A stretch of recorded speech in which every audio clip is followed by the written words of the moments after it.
بسم اللہ الرحمن الرحیم۔ قرآن سننا پوڈ کاسٹ۔ ہمارے نبی کے طریقے کو سکھانے کے لیے تو چھوڑ رہا منہ اٹھا کے کچھ بھی بول دینے سے، نفرت پھیلا دینے سے، یا مسلمان کے ہر مسلمان کو کفر کا فتویٰ بول دینے سے کچھ نہیں ہوتا میرے بھائی۔ یہ 2 ٹکے کے مفتی ہوتے ہیں ان کے، جو ممبر رسول پہ بیٹھ کر کے گالیاں دے رہے ہوتے ہیں، اور اس کو ممبر رسول کیوں کہہ رہے ہیں آپ؟ رسول کا ممبر سے گالی نہیں نکل سکتی۔ رسول کا ممبر تو وہ ہے جہاں سے میں کہہ رہا ہوں خدمت ہوتی ہے دین کی، دین آگے جاتا ہے، دین کی اصل خدمت وہاں سے ہوتی ہے۔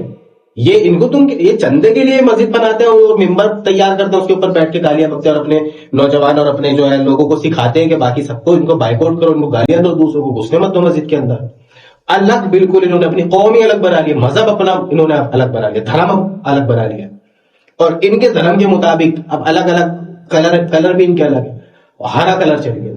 کوئی کاپ پہنی ہے پگڑیاں ہرے کلر کی، اللہ کے نبی نے پوری زندگی، اللہ کے نبی نے کالا بھی پہنا، سفید بھی پہنا، اکثر جو ہے وہ سفید پہنا، کالا بھی پہنا ہے۔ قم اللیل الا قلیلا، کالے کے ذکر ملتا ہے، کالی کمری والا۔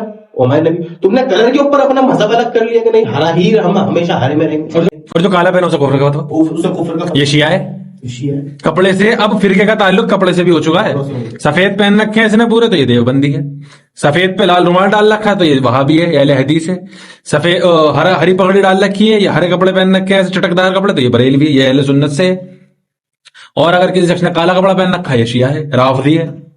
یہ کپڑے سے ٹرم ڈیوائز ہو رہی ہے اس ٹائم فرقے کی، مسلمان کی نہیں ہو رہی۔ مسلمان کے لیے تو اللہ تعالیٰ نے قرآن میں فرمایا کہ ہم نے ابراہیم کو مسلمان بنایا ہے۔ نہیں تو جو قرآن پڑھنا ہی نہیں چاہ رہا ہے وہ کبھی اس بات تک پہنچے گا؟ اللہ تعالیٰ تو واضح ابراہیم علیہ السلام کے بارے میں فرماتا ہے، ما کان ابراہیم یہودی ولا نصرانی۔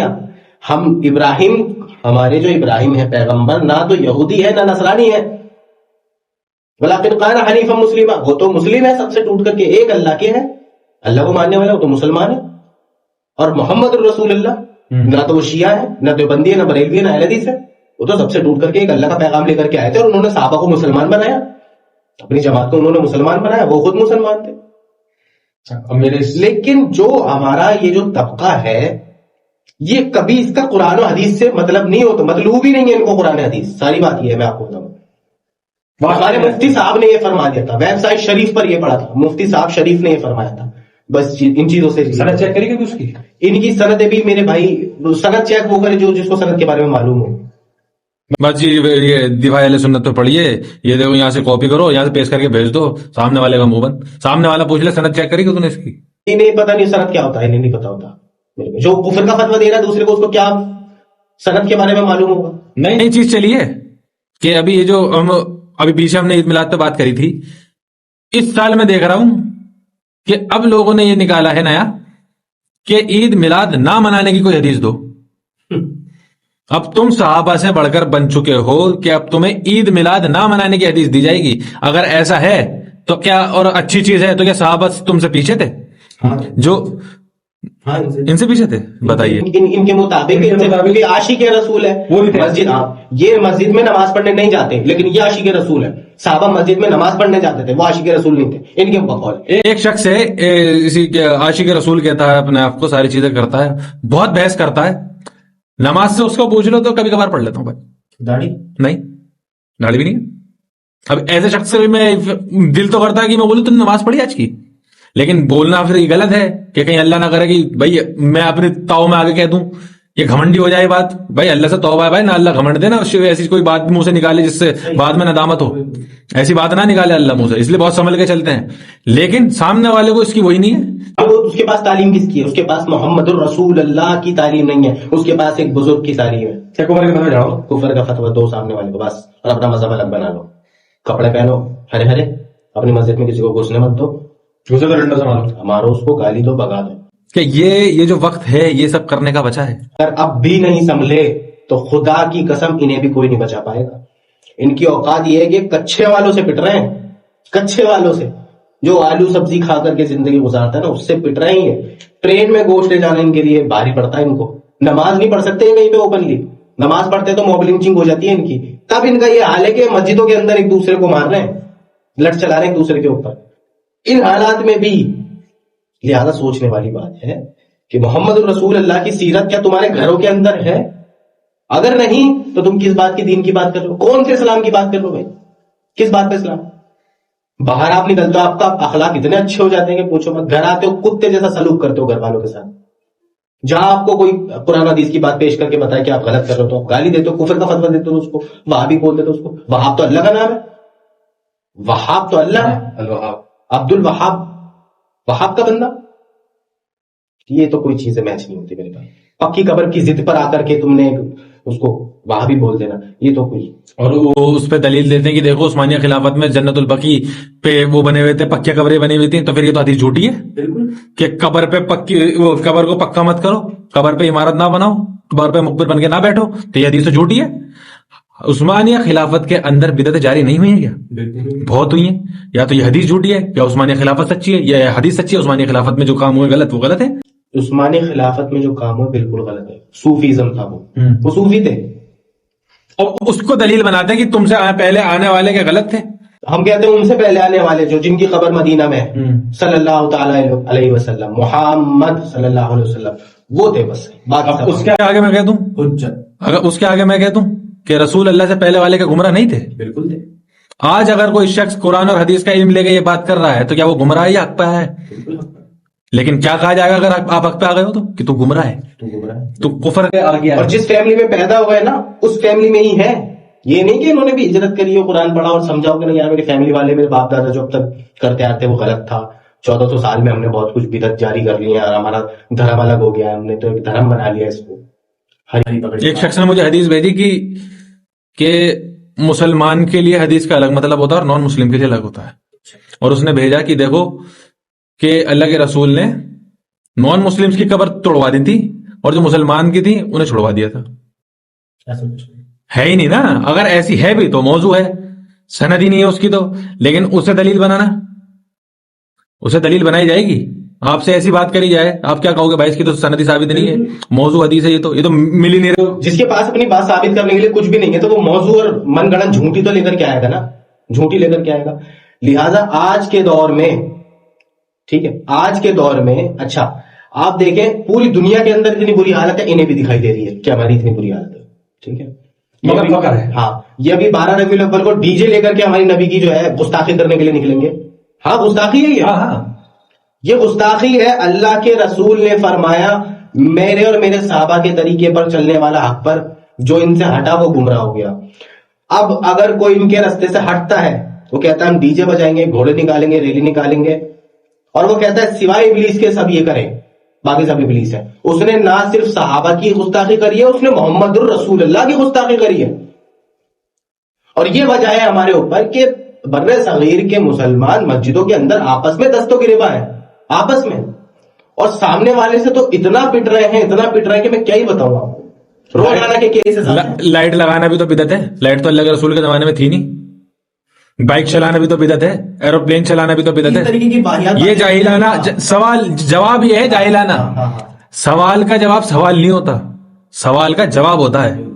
سوال کا جواب یہ ہے ان کے پاس کہ گاڑی چلانا بھی تو بدعت ہے. ابے میرے بھائی او باولے, مجھے یہ بتا کہ بائک کا تعلق اس دین اسلام سے ہے؟ ثواب سمجھ کے ان چیزوں کو کرتے ہیں. تم نے دین اسلام کا تعلق بنایا یا نہیں بنایا عید میلاد النبی کو؟ بنایا نا, بالکل. اب جو چیز اسلام میں داخل ہوگی وہ کیا ہوگی؟ بدعت ہوگی. مجھے سیدھی سی سمپل سی بات بتائیں, خلفائے راشدین میں حضرت عمر نے جو تراویح چالو کری, الموطا امام مالک کے الفاظ ہیں کہ بہترین ہے یہ بدعت. تو یا تو تم اس کیٹیگری میں آؤ کہ علیکم بسنتی والسنت الخلفاء راشدین المہدیین, اس میں آ جاؤ. اور اگر اس میں نہیں آ سکتے تو تم اگر کسی کو یہ بتاؤ کہ یہ بدعت اچھی ہے تو تمہاری کوئی اوقات نہیں ہے بتانے کی کہ کون سی بدعت اچھی ہے اور کون سی نہیں ہے. جن کو اللہ کے رسول نے پروٹوکول دیا تھا وہ 4 خلفاء تھے, خلفائے راشدین. 5 خلفاء تھے, امام حسن بھی خلفاء میں سے ہیں, خلفائے راشدین میں سے. تو اگر اس کیٹیگری میں آپ پہنچ جاؤ تو بے جھجک آپ کرو اور ہمیں بھی ساتھ لو. اگر اس کیٹیگری میں جا رہے ہو پھر تو ہم تمہاری بات مانیں گے, لیکن اگر نہیں پہنچ سکتے تو وہ بدعت ہے. نہیں پہنچ سکتے, بہت بڑا مسئلہ ہے, بہت بڑا مسئلہ ہے. نبی کا برتھ ڈے بہت بڑا مسئلہ تھا, صحابہ سے بہت بڑی چوک ہوئی ہے, منایا نہیں ہے. ہاں یہ بہت بڑی چوک ہے, یا وہ نیکی میں بہت پیچھے تھے, معاذ اللہ بہت بڑی یہ جو میں بات بولنے کے لیے جا رہا ہوں. اگر آج کا مسلمان یہ کہتا ہے کہ 12 ربیع الاول پر جشن منانا بڑا ضروری ہے اور یہ جو نہیں کرتا وہ اس نے تو اتنی بڑی گستاخی کری صحابہ کی. وہ صحابہ کو اصل میں یہ کہنا چاہ رہا ہے کہ صحابہ نیکی کرنے میں پیچھے تھے، ہم آگے ہیں. ہم زیادہ جانتے ہیں، ہم نے زیادہ کتابیں پڑھی ہیں، ہم نے اللہ کے رسول کی زبانی تو ہم نے دیکھا تو نہیں ہے، لیکن ہم پہ ساری چیزیں ہیں. ہم نے قرآن کا فہم لیا ہے، ہم جانتے ہیں کہ یہ آیت کا مطلب کہ اللہ کی دی ہوئی نعمتوں پہ خوشیاں مناؤ. صحابہ نہیں جانتے تھے اس کا مطلب، ہم جانتے ہیں. ہمیں پتا ہے 12 ربیع الاول کیسے منائی جاتی ہے. کچھ دن پہلے غدیر کا دن گیا ہے، تو اسی غدیر پر جب اہل تشیع نکال رہے تھے جلوس، تب یہ انہیں کہہ رہے تھے کہ تم بدعت کرتے ہو. اور آج جب یہ نکال رہے ہیں تو ہم انہیں کہہ رہے ہیں کہ تم بدعت کرو. جیسے تم انہیں بدعت بول رہے تھے ویسے ہم تمہیں بدعت بول رہے ہیں. اب جب مرچیں لگتی ہیں، مرچیں کیوں لگ رہی ہیں؟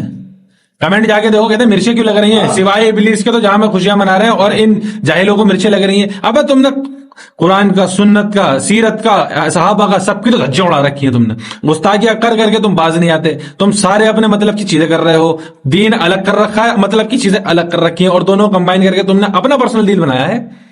کون سا دین ہے یہ جو کہتا ہے کہ رستے کو جام کر دو؟ کون سا دین کہہ رہا ہے ایمبولینس روک دو؟ کون سا دین کہہ رہا ہے مسجد سے بھگا دو آنے والے؟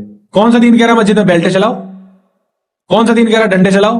آپس میں لڑ کے اپنی ایسی اوقات کر لو کہ سامنے والا اتنا شیر ہو جائے کہ وہ یہ کمنٹ کرے کہ جیتا کون ہے یہ بتاؤ، مرا کون ہے یہ بتاؤ، اچھا ہوا ان میں لڑائی ہوئی، اچھا ہوا مسلمان پٹا، دوسرے کو چٹکارے کے فل مجھے دو. بر صغیر میں یہ ہوتا ہے. ہندوستان، پاکستان، بنگلہ دیش، یہ 3 ایسے کانٹیننٹ میں اس ٹائم دیکھ رہا ہوں کہ اس میں سب سے زیادہ فرقہ واریت ہے. اس سے زیادہ فرقہ واریت بر صغیر کے اندر پہلے تو کبھی نہیں ہوئی جتنی اب یہ 100-150 سال کے اندر ہوئی ہے نا، اس سے پہلے کبھی نہیں ہوئی. اس ٹائم اگر میں ایک چھوٹا سوال کرتا ہوں، اہل سنت والجماع جو اپنے آپ کو ڈکلیئر کرتے ہیں، حالانکہ وہ ہے نہیں پھر بھی ڈکلیئر کر رہے ہیں، اگر اس کی طبیعت خراب ہوئی، اسے بھاگے جلدی میں ڈاکٹر کے جانا پڑا اور ڈاکٹر وہاں بھی نکلا، اپنا علاج کرائے گا یا وہاں سے چھوڑ کے بھاگ جائے گا؟ چھوڑ کے بھاگ جانا چاہیے ویسے، لیکن کرائے گا علاج. کیوں کرا رہا ہے؟ جس کا ذبیحہ حلال نہیں تمہارے بقول بزرگ کے مطابق، اگر وہ 100 بار بھی اس پہ کاٹے اور بسم اللہ کا نام لے اور اس بکری کو کھلا تمہیں، تو تم پہ وہ بھی حلال نہیں، اس سے تو علاج کرانے پہنچ گیا. ہاسپٹل کے جا رہے ہیں تو مزار جائے نا، مزار شریف جا کے جو ہے بزرگ شریف سے جو ہے علاج شریف کروائیں. نہیں، وہ کیوں؟ لہٰذا حالت اتنی زیادہ خراب ہے مسلمان امت کی.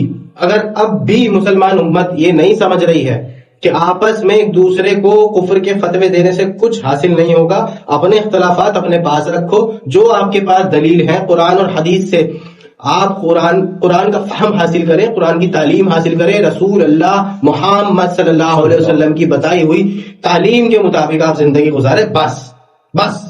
اور اگر دوسرا کوئی فرقے کا بندہ ہے اس کا احترام کریں. آپ سے کوئی زبردستی نہیں کر رہا ہے کہ آپ ایسا کرو یا ویسا کرو، آپ کو بس بات بتائی جاتی ہے. اگر وہ بات ثابت ہے تو آپ لے لیں، اگر ثابت نہیں ہے تو دیٹس آل، آپ اسے بتا دیں کہ بھائی یہ چیز ثابت نہیں ہے، دیٹس آل، ختم. لہٰذا اللہ تعالیٰ ہمیں کہنے سننے سے زیادہ عمل کرنے کی توفیق عطا فرمائے.